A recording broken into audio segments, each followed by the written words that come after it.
Kita sambut pemimpin kita, Sang Satrio Piningit, Ketua Umum DPP Partai Golkar, Airlangga Hartarto. Monggo, monggo. Silakan.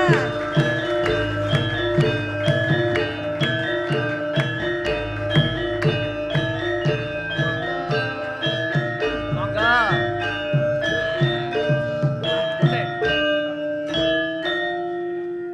Wah, kia lagi saiki lho Bu Dewi sama beliau ini. Iki bicaranya coro poso pogi. Bahasa Indonesia. Bahasa Indonesia aja. Bisa aja, Pak. Bapak bisa bahasa Jawa? Bahasa Klaten wis rada lali. Bisa bahasa Wis Jawa? lali Lho menika? omong jargon. Oh, bahasa Indonesia kemawon. Nggih. Monggo. Nuwun.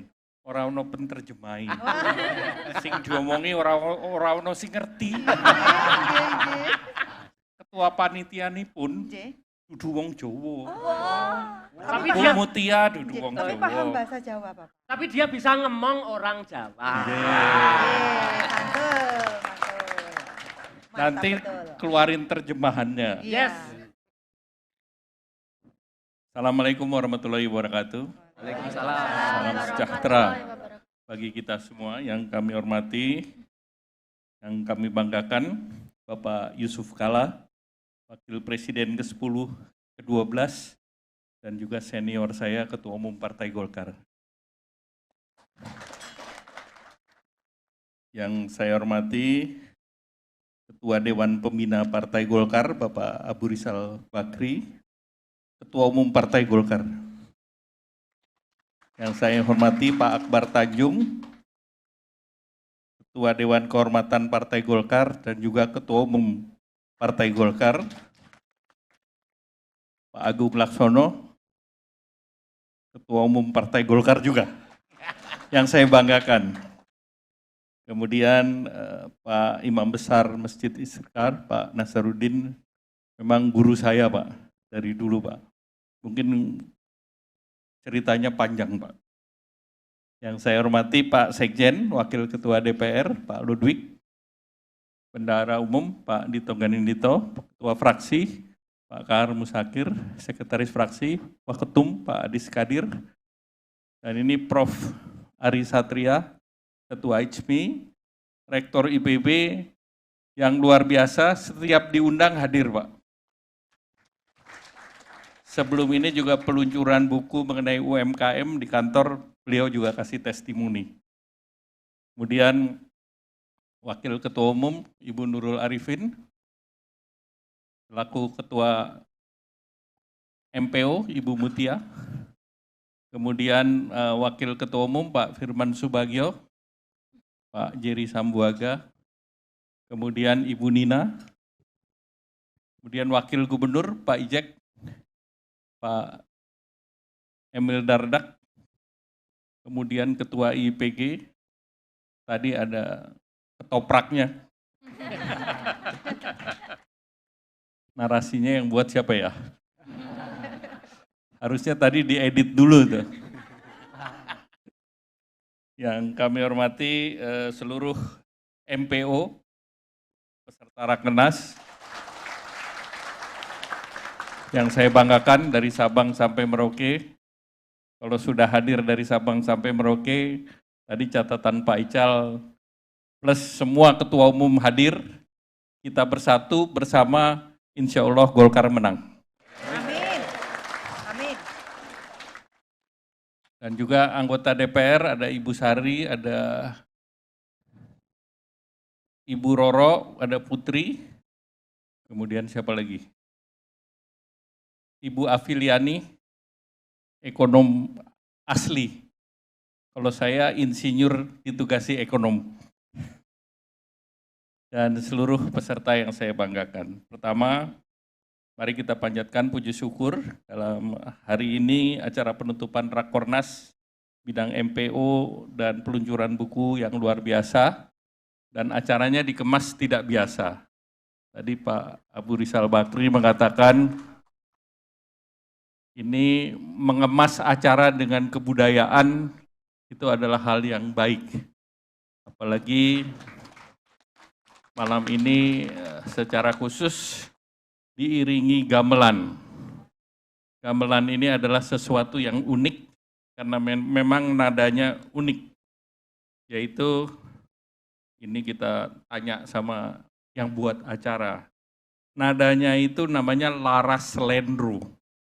Laras Lendro itu Jirolu Manem. Monem, nggih? Bener kan? Iya.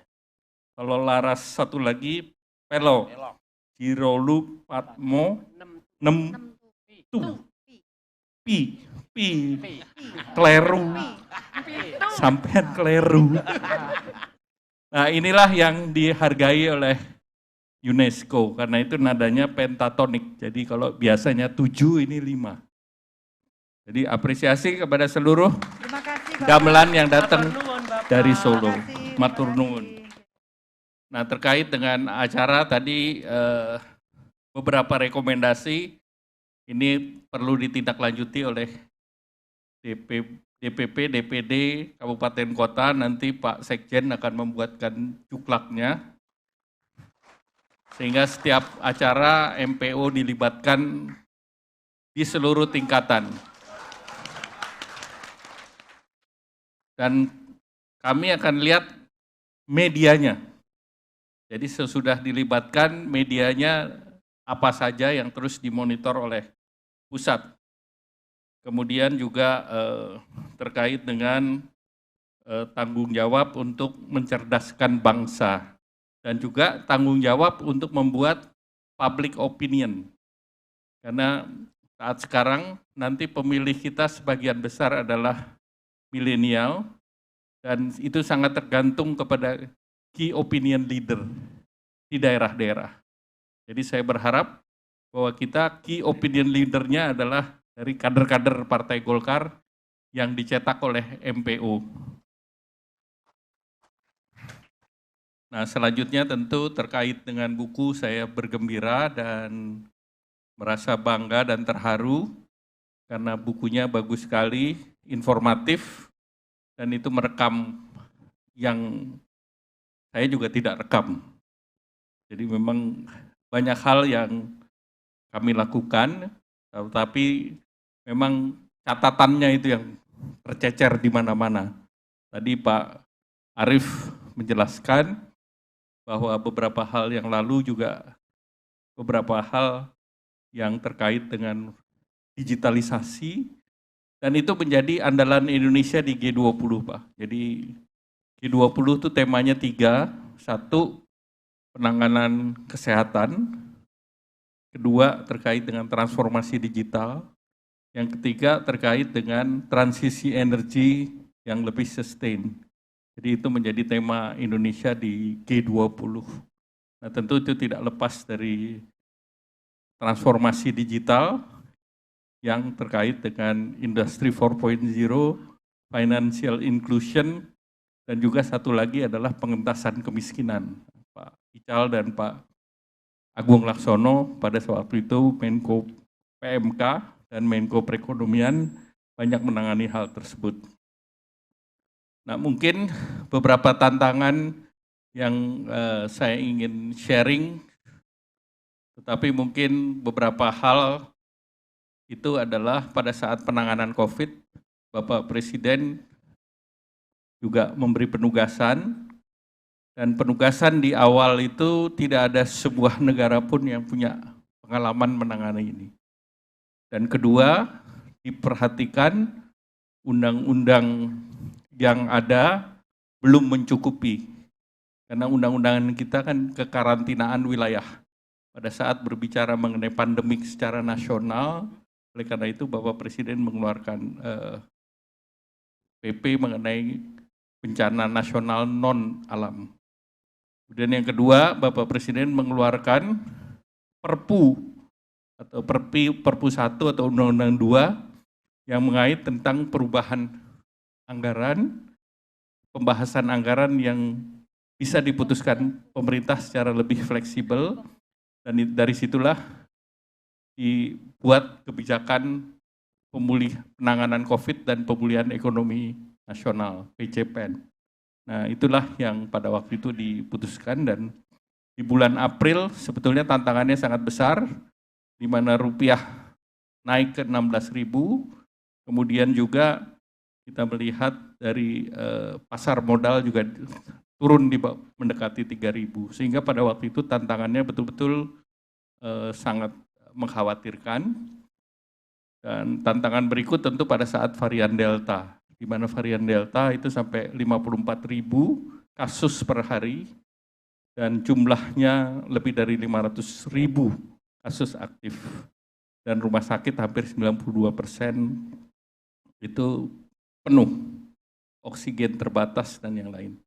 Namun alhamdulillah dengan kepemimpinan Bapak Presiden, hari ini kita merupakan salah satu negara yang WHO levelnya 1. Itu bersama dengan India, China, kemudian Taiwan, dan United Arab Emirates. Walaupun masih ada tantangan berikut, yaitu tantangan varian Omikron. Nah, ini dunia semua masih khawatir. Bahkan di Inggris sudah membuat state of emergency. Karena ke depan alfabet varian ini belum berhenti.